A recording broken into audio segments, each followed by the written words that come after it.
Bienvenidos al podcast de Dynamic Devs, un espacio para hablar de tecnología, innovación y software. Aprende e inspírate de quienes respiramos y nos dedicamos al desarrollo de software. Únete si eres uno de nosotros. Bienvenidos a otro episodio del podcast de Dynamic Devs. Hoy tengo como invitada a Patricia Trejo, que es líder de ingeniería en LATAM Airlines, pero además de eso, tiene más de 19 años de experiencia en ingeniería de software, flow metrics, agilidad, diseño organizacional y pues ha estado impulsando con su trabajo diferentes transformaciones tecnológicas que han impactado a diversos negocios como startups, corporaciones también, consultoras de tecnología y con mucho foco en People First, todo lo que tiene que ver con ejecución y delivery y data driven. Y además es speaker y facilitadora en Lean Inception y mentora. ¿Cómo estás, Patricia? Bienvenida. Hola, Marlis. Muy bien, muchas gracias. Muchas gracias por la invitación. Feliz de estar aquí. Qué bueno, me alegra mucho también que estés aquí después de tanto tiempo, porque la verdad es que te tenía presente desde hace mucho tiempo para invitarte, así que bacán, qué bueno que estés acá. Y bueno, para empezar, me gustaría quizás profundizar un poco cómo es tu día a día como head de ingeniería de software. Bueno, muchas reuniones. Sí. Bueno, sí, harta reuniones de distintos tipos para empezar.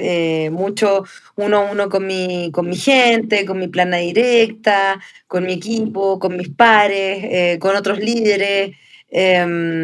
Pero básicamente mucho tiene que haber al final, sean uno a uno, sean reuniones con los equipos, periódicas, recurrentes o no.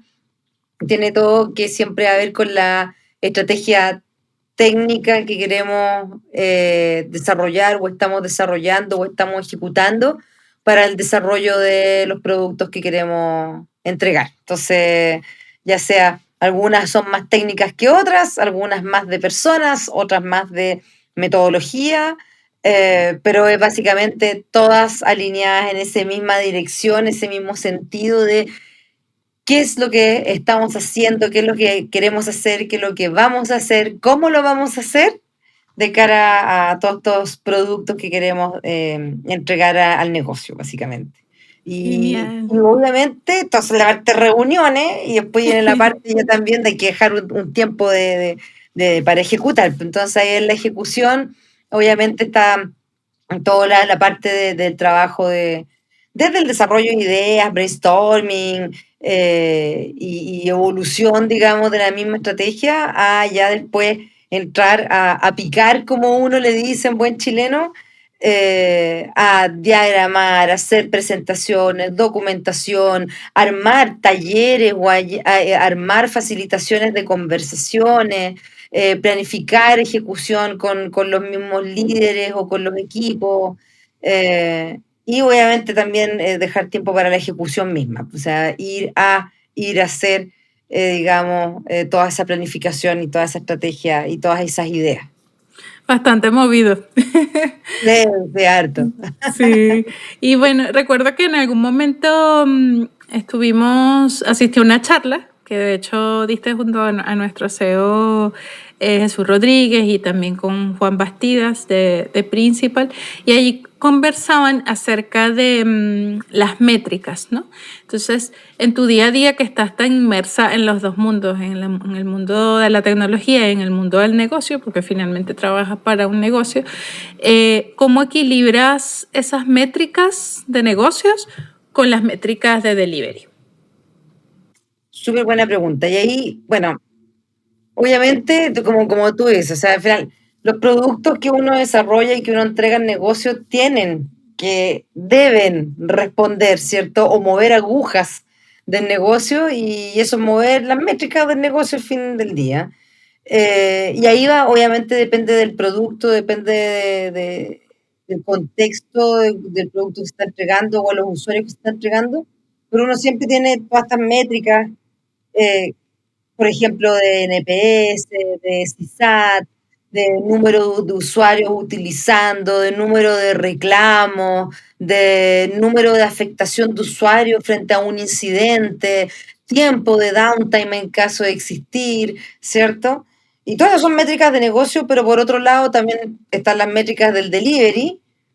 Por un lado, yo creo que está la parte intermedia entre estos dos, entre el negocio y el desarrollo mismo, que es la parte del monitoreo de los productos en producción.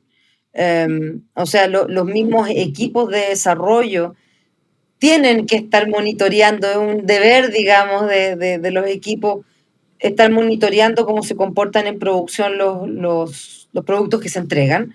Claro. Porque yo siempre digo, cuando un equipo desarrolla un producto, un software, una aplicación, no se trata de llegar, desarrollarla y decir, ahí está, pásenlo a producción y listo. Sino que esto hay que verlo como si fuera un bebé.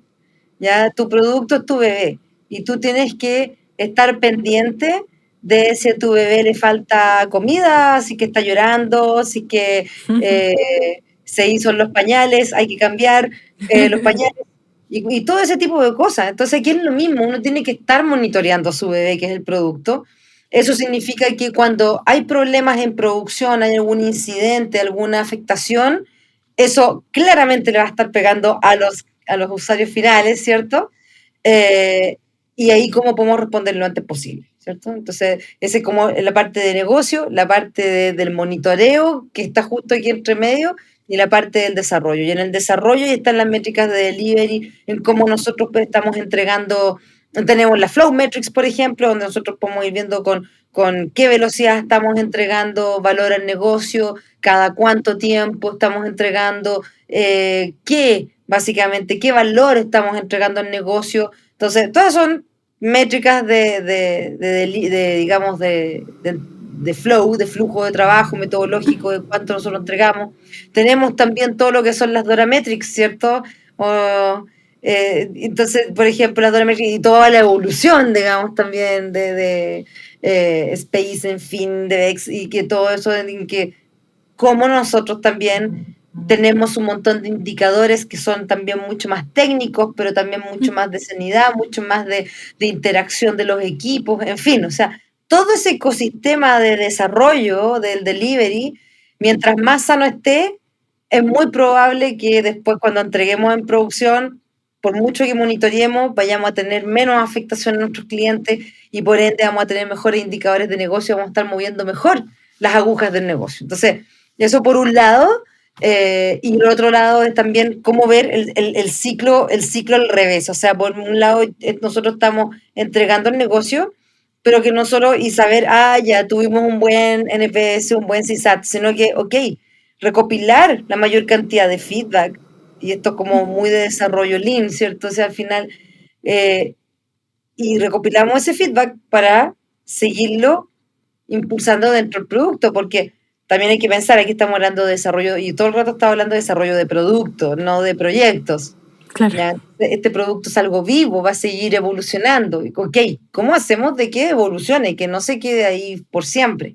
Entonces, la conexión es inmensa, pero tiene que ser obvia y tiene que ser también obvia para los equipos. No que los equipos sean tomadores de requerimientos, escriban código y entreguen, sino que efectivamente sientan que es un producto lo que están entregando y cómo vamos a monitorear el producto, vamos a estar a cargo de que este producto esté sano y cómo vamos a evolucionarlo, cómo vamos a hacer que nuestro bebé crezca, ¿cierto? Sano y con todas las variables alrededor bien. Métricas de calidad, todo, o sea, al final toda la cantidad de métricas que uno puede, o indicadores de delivery que uno puede ejecutar en los equipos en el día a día, puede ser un set enorme pero con tal de asegurar que nuestros productos sean exitosos una vez entregados en producción, digamos, a nuestros clientes finales. Buenísimo. Cuando estabas explicando todo, que movías el dedito, me imaginaba el infinito de Bobs. Así, como todo pasando así. Qué bueno. Qué buena, no lo había pensado, pero sí, lo tienes muy internalizado. ¿Y te has encontrado en algún momento con alguna métrica que has tenido que descartar porque, no sé, de repente inducía comportamientos que fueran, no, que terminaran en una mala práctica o que afectaran, digamos, el performance del equipo. Ujú. Sí, yo creo que más de alguna vez me ha tocado encontrarme con ese tipo de indicadores o de métricas que yo le llamo las métricas perversas, ¿ya? Y que son aquellas métricas, por lo menos los casos que me ha tocado ver, siempre han sido de la misma naturaleza, que son básicamente métricas o indicadores que se crearon, que los creó alguien o alguienes, ya un equipo, un grupo de personas, desde la perspectiva de la definición de lo que nos gustaría ver como número, no del comportamiento que hay detrás. ¿Ya? O sea, ¿a qué me refiero? Me ha pasado en ocasiones en que hay equipos en que dice, nosotros no vamos a hacer X, no vamos a registrar esto, porque después salimos mal en el índice si es que lo registramos. Es como, no, pues, por ejemplo, suponte, no sé, deuda técnica. No vamos a registrar deuda técnica porque si la registramos, aparece como que tenemos deuda técnica pendiente por resolver. Entonces, nos ponen que el índice es malo. Claro. Y es como, no, po, no debería. Si tener deuda técnica no es malo. ¿Ya? De hecho, no tener deuda técnica es sospechoso para mí. O sea, un equipo que no tiene deuda técnica, yo lo evaluaría al menos en, no sé si fuera un semáforo en amarillo, al menos. Claro. ¿Ya? Ahora, si tú tienes deuda técnica y no te estás haciendo cargo y te está explotando la deuda técnica después, porque de algún momento la deuda técnica se va a convertir en algún problema o algún issue, bueno, ahí ya es complicado, pero hay deuda técnica que uno incurre de forma consciente y uno dice, lo más típico, cuando uno empieza un producto por primera vez, uno dice, oye, a largo plazo nosotros queremos que nuestro producto sea así, así y así. Ya, pero ahora que vamos a recién empezar, somos una startup, o estamos haciendo un experimento, o estamos, ¿cachai? El MVP para validar la hipótesis. ¿Es necesario que hagamos esto, que hagamos un montón de decisiones técnicas de carga, quiero decir, de cara a que esto escale, sea súper, hiper mantenible y hacer una sobreingeniería sobre el producto? Generalmente no. Pero ahí uno dice, inmediatamente uno dice, oye, aquí esto es deuda técnica, tenemos que dejarlo registrado, tenemos que dejarlo visible, ya no solamente decir, ya sabemos que existe esto, hagámonos cargo entre años más, no, decir, ok, existe esta deuda técnica, la vamos a dejar registrada, va a estar ahí, quizás infinitamente en nuestro backlog, pero está ahí, ¿ya? Y con eso tenemos que ir revisando cada cierto tiempo si es que es necesario atacar o no esta deuda técnica ahora. Entonces, ese es un proceso. Entonces, cuando ves que hay indicadores de ese tipo, que son, le digo yo, estas métricas perversas, porque al final logran el efecto completamente contrario, ¿no? No porque no vamos a registrar la deuda técnica, porque si no, si tenemos deuda técnica pendiente de resolver, nos evalúan mal o tenemos un mal índice. Eso no es una buena señal. Esas son las métricas perversas que le llamo yo. ¿Ya? O sea, no hagas esto, o si hacen esto, van a ser castigados por tal cosa, o si no hacen esto, van a generar tal cosa. Entonces, ahí los equipos cuando dicen, no, pues, después voy a salir yo mal evaluado, así que no lo voy a hacer. Que de repente no saben como posibilidades de mejorar el negocio, sino que creo yo que quizás algunos managers pueden tener esas prácticas de medir ciertas cosas como para dar latigazo posteriormente, ¿no? También puede Claro. ser, dependiendo de la Exacto, cultura. exacto. Entonces, y del entendimiento también, o sea, de repente tanto una cuestión, claro, puede ser un tema cultural netamente, o para presionar y que se haya hecho adrede así, puede ser. Puede ser. Pero también puede ser como por un desconocimiento de algo un poco más digamos de que otro equipo que no conoce bien del tema esté definiendo una métrica de otro equipo que sí sabe el tema. Entonces también puede pasar. Así es. Y por ejemplo, en empresas que, bueno, son están bastante digitalizadas, pero también hay otras que son de rubros, digamos, altamente regulados y puede existir como dependencias entre los equipos, muchas dependencias. ¿Qué recomiendas para gestionar estas dependencias? Interesante tema. Claro, ¿cómo gestionarlo al final para que sea, para no frenar, ¿cierto? Para no frenar la entrega y que todo salga bonito y bien. Y es interesante porque en general, claro, los equipos de desarrollo dicen, déjennos, ojalá, estar desarrollando lo más posible, que tengamos la menor cantidad de reuniones para poder entregar nuestro producto. El problema es que cuando tienes muchas dependencias, eso al tiro es contraproducente, porque empiezan las mismas dependencias, si no se gestionan, pasa de que un equipo no sabe que otro equipo estaba haciendo X, no sabe si es que mi prioridad, yo tengo que entregar esto, pero el otro equipo me está bloqueando porque no soy prioridad para ese equipo, o este equipo, saben que tengo que desarrollar esto, pero no sé si me metieron en su backlog o si voy a estar en la planificación, no sé, de su próximo sprint, por ejemplo, o qué sé yo. Entonces no empieza a ser doloroso. En algún momento va a ser tan doloroso que va a empezar a bloquear, o vamos a generar productos o inconexos o con partes faltantes o con más defectos, ¿ya? En fin, o vamos a no estar entregando lisa y llanamente algunas partes, o vamos a entregar cosas redundantes. Es decir, dos equipos están desarrollando lo mismo, de repente, ups, y malgastamos tiempo. Entonces, ahí es súper, es re complicado porque para mí no existe una varita mágica, ¿no? Para mí no existe la receta perfecta. Sí hay guidelines que para mí son obvios y básicos, como por ejemplo el tema de una buena comunicación y cómo fomentar esa buena comunicación. Yo siempre, todos lados, todo el mundo siempre le digo, para mí el mayor defecto de las personas en el mundo es que asumimos. Las personas nos encanta asumir. No, es que yo creí que la Marlis dijo, es que mira, yo asumí que cuando la Marlis me pidió esto, se refería a tal cosa.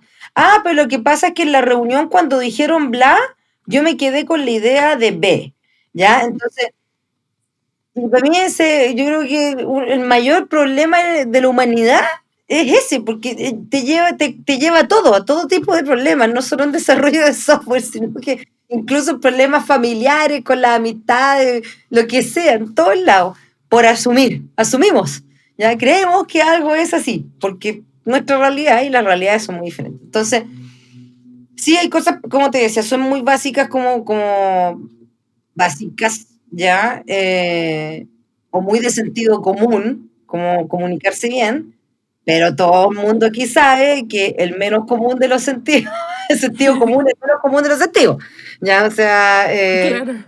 es súper difícil cómo poder llevar eso. Entonces, ok, si que uno ya está en un momento en que del equipo en que hay muchas dependencias y ya está desatado el infierno, obviamente gestionar las dependencias ahí va a ser un poco más difícil porque va a haber que hacer un trabajo un poco más mayúsculo de identificar, ok, cuáles son todas las dependencias, empezar a que los equipos conversen, empezar a mapear, en los distintos boards, digamos, los Kanban board o los boards que utilicen para el seguimiento de tareas de los equipos, ir mapeando esas dependencias.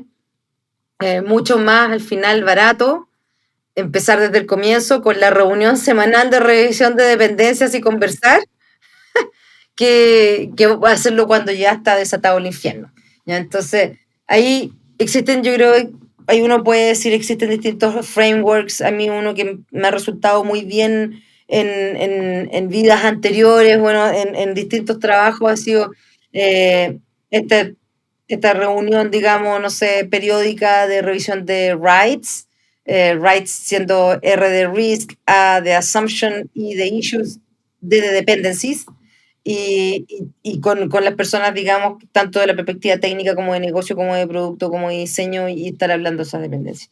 Pero para mí es un tema, y mientras los equipos son más grandes o son más interconectados, más dependientes unos de otros, obviamente va a ser más difícil. Y en organizaciones más grandes es más difícil. Y en organizaciones más burocráticas es más difícil, porque se requiere más conversar, más iterar, más llegar a acuerdos, en fin. Tal cual. Sí, y creo que también gran parte de esa negociación y de esa gestión, digamos, comunicacional y de acuerdos, también se suele ver mucho entre tecnología y negocio, quizás cuando las prioridades de ambas partes, digamos, no están como alineadas, ¿no? Como tiran para ambos lugares distintos. ¿Te basas como en estos mismos principios que me comentabas para gestionar esas diferencias? Sí, o sea, yo creo que aunque suene así como medio así como volado, no sé, hippie, pachamámico, como sea, al final siempre como que llego a la misma conclusión de que la comunicación es lo más importante. Y entonces sentarse a conversar y tener apertura, o sea, tener una apertura de mente, no solamente que las personas no digan, oye, esto va a ser así o tiene que ser así porque así funciona, porque así lo he hecho yo toda la vida, o qué sé yo, o porque esto es lo que debe ser. Eso no entorpece, eso entorpece la comunicación y entorpece que se lleguen a acuerdos y esa dependencia. Entonces, hay que, ok, primero juntar a la gente, sentarse a conversar, encontrar a la gente adecuada, porque en organizaciones que son muy grandes a veces no Sí. te falta gente, entonces es más difícil navegar.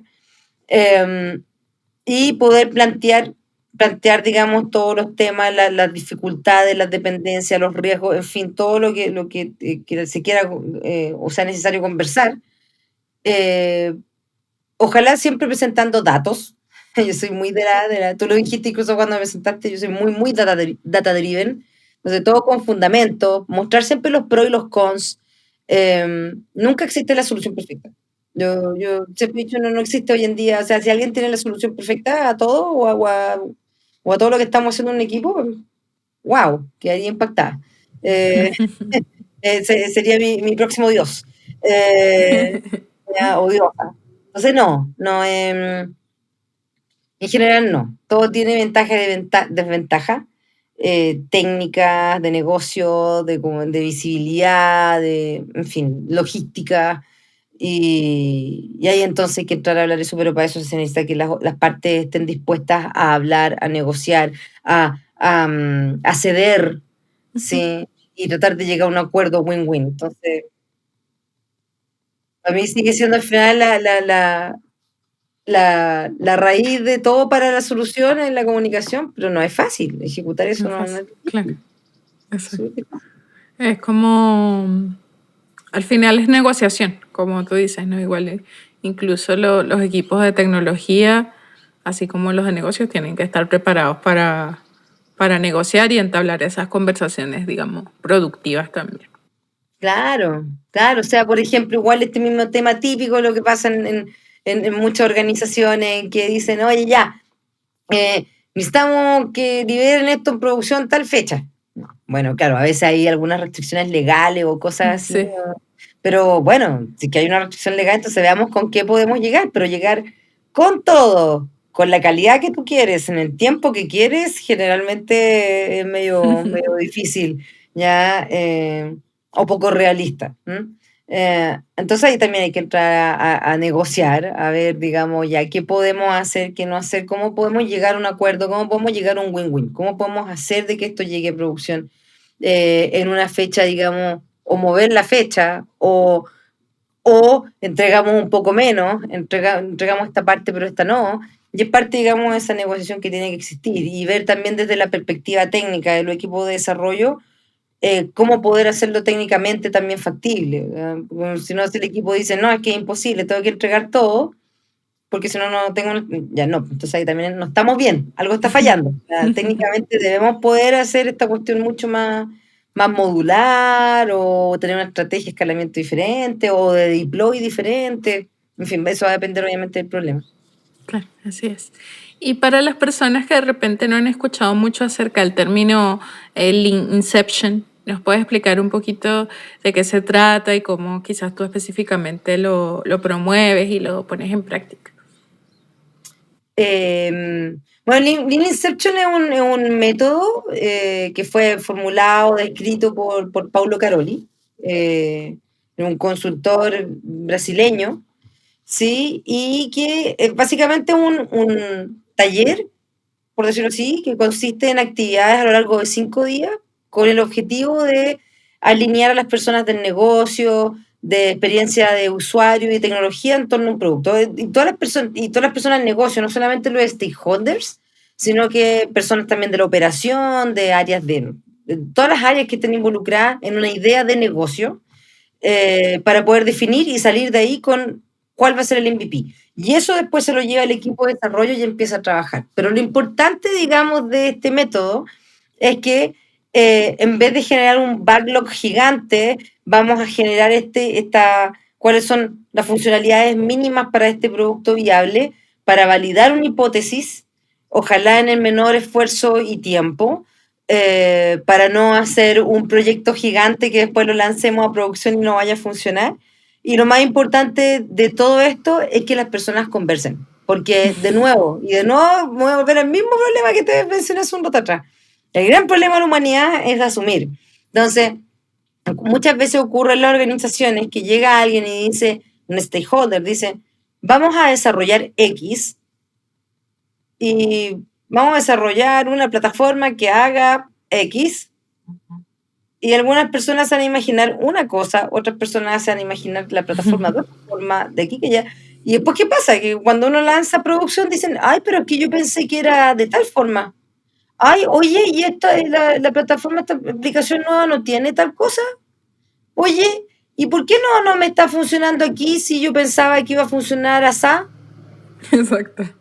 Entonces, la idea de Lean Inception es que a lo largo de estos 5 días, que es intenso, las personas conversen y alineen y entendamos todo y todos quedemos en nuestra cabeza cuando hablamos de que vamos a desarrollar la plataforma X, Y, Z, A, B, C, D, E, todos sabemos de qué se trata. Todos estamos alineados en la misma página, estamos parados en la misma página, sabemos de qué se trata. Entonces, luego después de que definimos el MVP y se desarrolla este MVP, no es sorpresa para nadie, ¿ya? Después los resultados de la hipótesis, ver si se valida o no, es otro cuento, pero el hecho del producto, de este MVP que se lance, del producto, no debería ser sorpresa.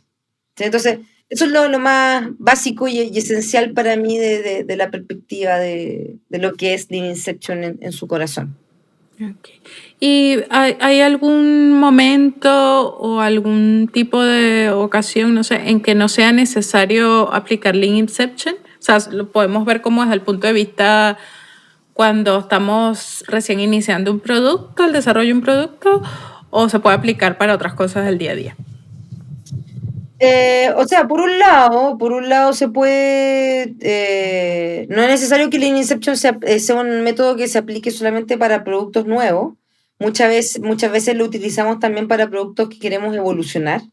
O sea, decimos, ya tenemos aquí un producto, llegamos a cierto stage, cierto momento, y ahora queremos evolucionarlo y tenemos la idea de ir para este lado, pero no sabemos cómo empezar o no sabemos si eso va a funcionar bien. Y queremos validar también alguna hipótesis y uno puede ir haciéndolo. De hecho, hay equipos a veces en que hacen como una Lean Inception revisitada, una revisión de Lean Inception cada 3 o 6 meses, dependiendo de sus productos, para saber cómo ir evolucionando después el producto.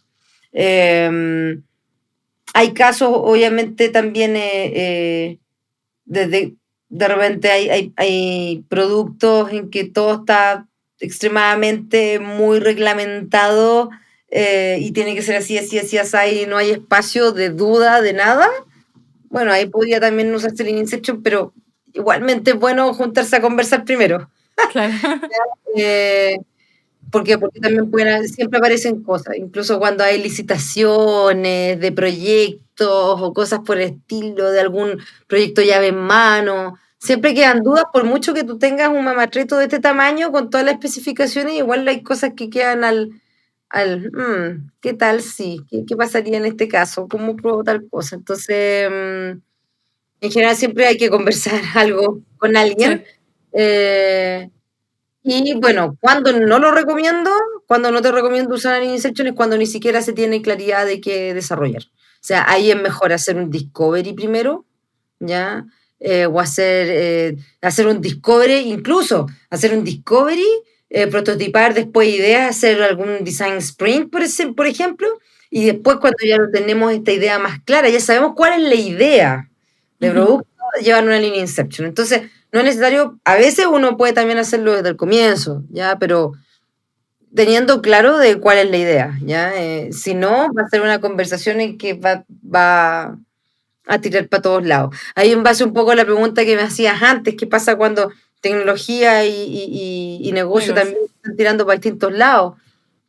Bueno, a veces una forma es decir, ya, a ver, para esto que queremos evolucionar o que queremos desarrollar este nuevo producto, hagamos una Inception para conversar, o hagamos experimentos, porque uno podría decir, hagamos un MVP, ya, pero esto es la conversación más grande ya como de la idea del producto, pero antes de eso igual podemos decir, oye, pero la idea es muy vaga, ¿por qué mejor no hacemos primero un proof of concept o hacemos un experimento específico, un experimento controlado, con A/B testing, con una carga muy chica de impacto de usuarios, por ejemplo, en la web, para saber si va a tener efecto esto o no, y ahí evolucionamos y vamos a una Inception y generamos el MVP, etc. O sea, existen varios caminos, digamos. Buenísimo. Y en relación al MVP, el mínimo producto viable, ¿qué criterios piensas que hay que mantener en cuenta, digamos, para medir el éxito de un MVP, quizás cuando haya pasado un periodo determinado, que pueden ser 30, 90 o 60 días una vez deliberado? ¿Cómo podemos decir allá, este producto, este MVP tuvo éxito? ¿Cómo lo podemos medir? Es Obviamente va a depender. Sí, va a depender, va a ser súper variable dependiendo del producto. Va a ser muy distinto si es que una aplicación móvil que se descarga, donde tienen métricas del funnel completo de cuántos usuarios descargan, cuántos se activan, cuántos la utilizan, cuántos vuelven, ¿cierto? Y cuántos la recomiendan, para ver cuántos así se van recomendando y bajan la app, que es una métrica más trazable que cuando es web, por ejemplo. Pero sí que igual tienes cuánta gente entra, se creó la cuenta, entró, utilizó. Eso puede ser por un lado. Puedes ver también métricas, digamos, de uso, de qué tipo de cosas utilizan o no, con qué frecuencia utilizan, qué features o qué features no utilizan. Si es que está siendo útil para el público, para las personas o el segmento de personas o el público objetivo que tú tenías o no. A lo mejor nos damos cuenta de que en realidad lo está usando una persona nada que ver a la que yo estaba pensando. Decimos, ok, la hipótesis se valida, el típico ejemplo de la máquina de cortar pasto. Se tiene esta cuestión de un tractor, queremos hacer nuestro producto final es un tractor para cortar pasto. Oye, ¿es necesario hacer un tractor para cortar pasto? Porque mejor no construimos la tijera para cortar pasto primero, para validar la hipótesis. Okay, ¿cuál hipótesis? Decir que es necesario, primero, alguien va a utilizar una tijera para cortar el pasto, o si es que hay pasto para cortar. Entonces, ya, claro, entonces si tú lanzas la tijera para cortar pasto en medio de una selva de cemento, va a ser difícil que alguien vaya a utilizar mucho la tijera, ¿no? O puede que sí la utilicen para la gente que tiene departamentos y ahí puede utilizar una tijera a cortar pasto, ¿ya? Pero después, si eso va a probar de que vamos a poder hacer un tractor para cortar pasto para gente que vive en departamentos, no va a tener absolutamente ningún sentido. Claro. O puede ser de que justo toda la población donde yo lancé las tijeras de pasto para cortar pasto, la mayoría de la población es población ya de mayor edad, que tiene problemas a la espalda, que no va a estar agachándose a cortar pasto, ¿ya? Entonces, es tan variable, y esto va de la perspectiva de cualquier tipo de producto, sea digital o no digital. va a depender un poco de cómo nosotros medimos si que es exitoso o no, pero es súper importante que incluso cuando estamos en esta línea Inception o si que no usamos línea Inception, pero si nosotros vamos a desarrollar un producto, tenemos que tener claro, y uniéndolo de hecho con preguntas de más anteriores que hiciste, hay que conectarlo con las métricas del negocio, o sea, ¿qué agujas queremos mover? ¿Sí? Nuestro producto, ¿qué agujas va a mover? ¿Qué indicadores va a mover? ¿Qué se esperaría que se generase? ¿Sí? Entonces, chuta, porque también, y me ha pasado en días anteriores también, me ha pasado de que más de alguna vez llegaba alguien y decía, vamos a desarrollar el producto X. Ok, ¿por qué? Porque hay que desarrollarlo. ¿Por qué? Porque el gerente lo dijo. Eso ¿Por te iba a qué? decir, sí. Porque somos la única compañía que no tiene una app móvil sobre de tal cosa y toda nuestra competencia sí lo tiene. Ujú. Ok. ¿Y qué aguja queremos mover? Es que no nos podemos quedar atrás. Entonces, hay veces que ni siquiera es como, ya, bueno, ok, ya sí, ya una imposición, bueno, se hace, pero la idea es, aquí hay dinero detrás, ¿no? O sea, hay una inversión de recursos financieros, de recursos de infraestructura, de personas, de capital humano. Entonces, ¿qué vamos a lograr? A no ser de que estemos desarrollando algo y justo tienen mucho dinero y a nadie le importa y tenemos todo el tiempo del mundo para hacerlo. Exacto. Bueno, pero la realidad en general no es así. Tal Entonces, cual. de nuevo, depende. ¿Cuán exitoso va a ser el MVP? Va a ser exitoso de la perspectiva de si podemos validar o no la hipótesis. Y eso también es importante, porque si nuestro MVP, que es pues la gracia es que sea un MVP, sea corto, ¿cierto? Sea rápido de entregar, y lo entregamos y nos damos cuenta que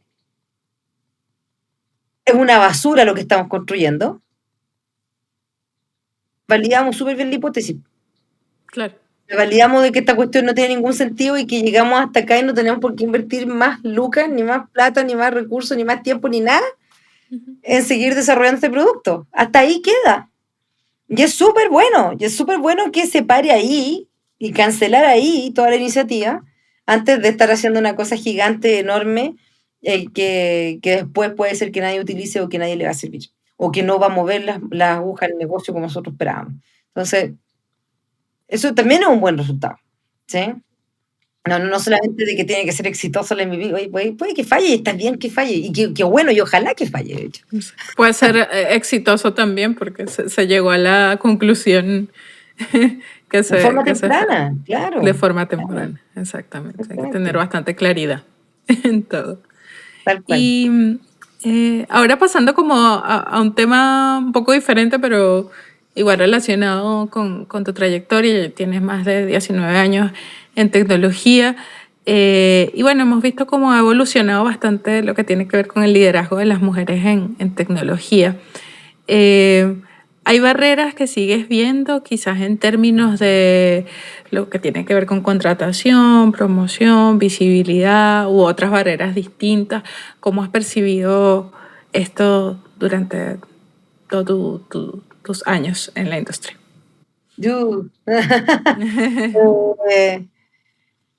A ver, o sea, yo creo que ha evolucionado harto la industria. O sea, desde mis primeros años en que podía tener un rol de liderazgo, pero todo el mundo, por ser la única mujer, esperaba que yo fuera la que tomara las notas en la reunión. O sea, a ese nivel, se ha evolucionado mucho. O sea, yo creo que ya ese tipo de cosas, creo que están un poco más concientizadas, pero sigue habiendo todavía un largo camino por recorrer. O sea, a mí en mis tiempos libres me gusta mucho participar de iniciativas que promuevan a niñas, adolescentes, mujeres a adentrarse en el mundo de la tecnología y de carreras STEM o de iniciativas STEM, porque además somos pocas las mujeres en tecnología. Es una realidad, o sea, somos pocas. Pero con el paso del tiempo uno va viendo que cada vez las nuevas generaciones de profesionales cada vez vienen más mujeres y más mujeres también desarrolladoras, técnicas. Entonces es súper lindo de ver, pero falta harto, falta harto. Sí, todavía sigo viendo en organizaciones varias, aquí estoy hablando también de todas mis vidas laborales, digamos, todavía se sigue viendo, sigo viendo que suponte, esto me pasó años atrás me pasó una situación en que queríamos promover a una mujer, una tech lead, una technical lead mujer, la queríamos promover más a un rol como de liderazgo de equipo de desarrollo, de estilo engineering manager, ese tema, ese estilo. Y entonces yo llegaba, iba a hablar como con la gente, digamos, que trabajaba ahí cerca, ya los líderes del área de ella. Entonces decía, oye, esta persona sería súper buena promoverla. No, la verdad es que no está preparada. Ah, chuta, ¿en serio? Ah, yo pensaba que sí, ¿por qué no? No, es que esta otra persona, hombre, tiene la habilidad, conoce súper bien tal cosa y todo. Y le decía, sí, pero suponte yo he visto que para el equipo la referente de todos estos temas es ella. Sí, no, pero en realidad ella no se maneja también. ¿Por qué? Es que no tiene bien desarrollada la skill. Ya, pero ¿por qué?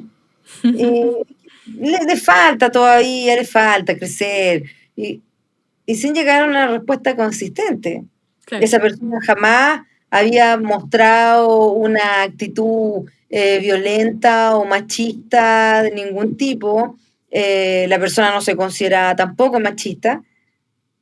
Pero si tú empezabas a ver este tipo de conversaciones, no tenía ningún fundamento lógico. Claro, Ya, claro. ningún Nada sustento. concreto. Claro, ¿cachai? ¿Cuál es el sustento? Dime cuál es. O sea, yo hablo con su equipo, hablo con otro equipo, siempre todos me hablan de ella, que ella es la referente técnica, que ella hace muy bien todo su trabajo, más encima tenía muy buenas habilidades de comunicacionales, de liderazgo, en fin. Pasó un par de meses claro, pasaron algunos meses y después de hecho la promovieron. Qué bueno. Tuvo un final feliz. Pero tuvo un final feliz, fue una historia con un final feliz, pero yo creo que parte de ese camino, no es que yo me quiera tirar flores ni nada, no. Pues yo creo que sirvió dentro de la cabeza de esa persona haber tenido esa conversación conmigo. Porque yo empecé a desafiarlo, y lo empecé a desafiar de una forma también súper tranquila, conversando sin discutir, así, ni levantar la voz, nada, para nada. Claro. Pero yo creo que algo le quedó dando vuelta, que algo pasó, digamos, yo creo que algo sucedió, o puede que no se haya dado cuenta y después se dio cuenta, haber sido mil cosas, pero ese fue una historia con final feliz, pero ocurre mucho, o sea, ocurre en muchas situaciones en que como, ¿cómo se llama? Argumento de no, es que no está bien posicionada, no, es que le falta conocimiento, ya. A Y a todos veces nos falta conocimiento. O sea, es como siempre uno está aprendiendo y más en tecnología. yo siempre digo eso, oye, el conocimiento se adquiere, ¿cachai? O sea, y si vemos que le falta algo específico para un rol en específico, empecemos a trabajarlo desde ahora, ¿ya? Y también ahí también existe, esto existe para tanto hombres, mujeres en tecnología, Claro. pero muchas veces existe también esa como negligencia de, por falta, no digo que sea ahí malintencionado, muchas veces por falta de tiempo o porque no saben hacerlo o porque creen que lo tiene que hacer otra área, de, ok, ¿cómo hacemos este ramp up, este upskilling de las personas para que puedan desempeñarse? Entonces, también ahí hay un tema de, ok, no es solamente esperar a que aparezca alguien mágicamente que sea súper maravillosa o maravilloso para que asuma un rol, sino que las compañías, las empresas, los líderes tenemos mucho de responsabilidad en eso. O sea. Tal cual. Sí, hay que guiar a los equipos. De repente una persona no está del todo consciente de qué habilidades tiene que mejorar y desde arriba, sabes que hay que decirle, oye, orientarlos, ¿no? Y justo viene Exacto. mi siguiente pregunta con respecto a mujeres que quieren adentrarse más como esta persona que mencionabas, el liderazgo técnico, así como ser referentes técnicas y ya están trabajando para eso, pero de repente no saben muy bien cómo diseñar una ruta de aprendizaje. ¿Qué recomendaciones le darías tú para ello? Mira, yo creo que el 70% del camino es creerse el cuento, el síndrome del impostor y todo eso. Sí. O no sé si el 70, pero ya pongámosle el 50. El 50% es esa. Obviamente, no sé en realidad cuáles son los porcentajes. Estoy peleando ahora conmigo misma en mi cabeza, pero un porcentaje grande es uno misma, de todas maneras. Exacto, De todas exacto. maneras, uno misma. Otro, obviamente, son todas estas barreras invisibles que existen de prejuicios, de sesgos, de a quién prefiero cuando contrato, a quién prefiero. Y existen esas barreras, ¿ya? Y estos techos de cristal, digamos, ¿cierto? En que uno no ve, pero al final sí están ahí. Eh, y por otro lado está el crecimiento en skills. En skills, sean técnicas o no técnicas. Y ahí yo creo que desde la perspectiva de una que quiere, digamos, crecer, lo primero, lo más fácil, o sea, no sé si lo más fácil, pero lo primero es tratar de buscar a aquellas personas role models que tú ves y empezar a conversar con esas personas. ¿Ya? En general, no sé, yo estoy hablando aquí como del circuito más próximo que tengo, ya sea aquí en Chile, Santiago, personas, digamos, del área de la tecnología. En general, las personas y obviamente también las mujeres, les da siempre mucha vergüenza, y me incluye, a mí también me pasa, escribirle a alguien desconocido, suponte. Sí. Entonces, escribirle a alguien desconocido para decirle, oye, sabes, he visto tu carrera profesional, la verdad es que me encuentro súper interesante. ¿Me puedes regalar un café? ¿Me puedes regalar media hora, 15 minutos de tu vida para poder hacerte un par de preguntas, etcétera, para conversar?